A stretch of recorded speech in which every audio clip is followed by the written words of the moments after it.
Hey everybody, thanks for joining me on this lesson. It's Dominant Cycles, study number 4. Let's get started.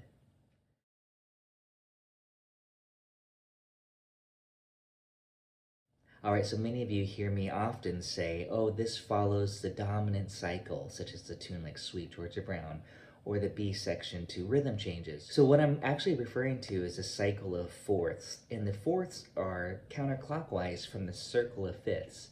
So as you look at the circle of fifths, perfect fifths, it goes C, G, D, A, E, B. This is clockwise, but going counterclockwise, it's C, F, B flat, E flat, A flat, D flat, G flat, etc. So that's often the direction of these chord progressions, okay, from songs like Autumn Leaves, All the Things You Are. Just in general, I'm talking about the root movement. But the dominant cycle specifically means it follows the progression using dominant chords. So this study number 4 basically has 4 different phrases. For each of the dominant chord, I have a phrase for the G7 chord, the C7 chord, the F7 chord, and then the B flat 7 chord. So if you strung those together, then you repeat it, you're going to go through the circle 3 times. So we have these 4 phrases.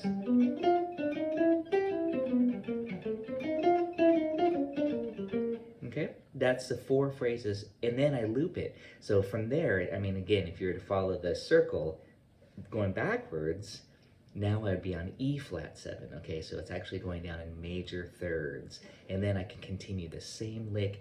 And I wrote out this particular study, so you just move your hand down or up.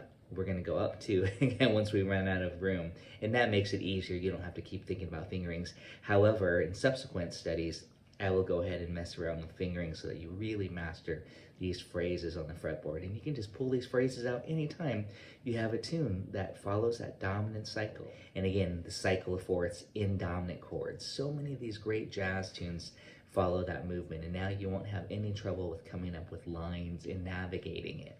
Studies number 1, 2, and 3 for this are very, very basic. They just go through triads, and then a 4-note pattern, and then a 5-note pattern, spelling out the dominant chord. But study number 4 is a little bit more musical because it sounds like some phrases. So now what I'm going to do is loop those chords, and then I'll jam on top of it following that dominant cycle, all through all 12 keys. G7, C7, F7, B flat 7, E flat 7, A flat 7. These are the shell shapes, by the way. B7, E7, A7. Ready? Here we go, 12 keys.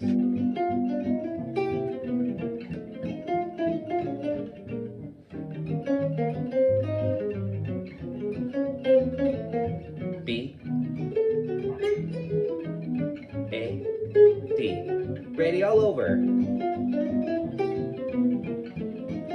Hey, so I hope you enjoyed today's lesson on the dominant cycle. This is study number 4, really fun one. We'll see y'all next time.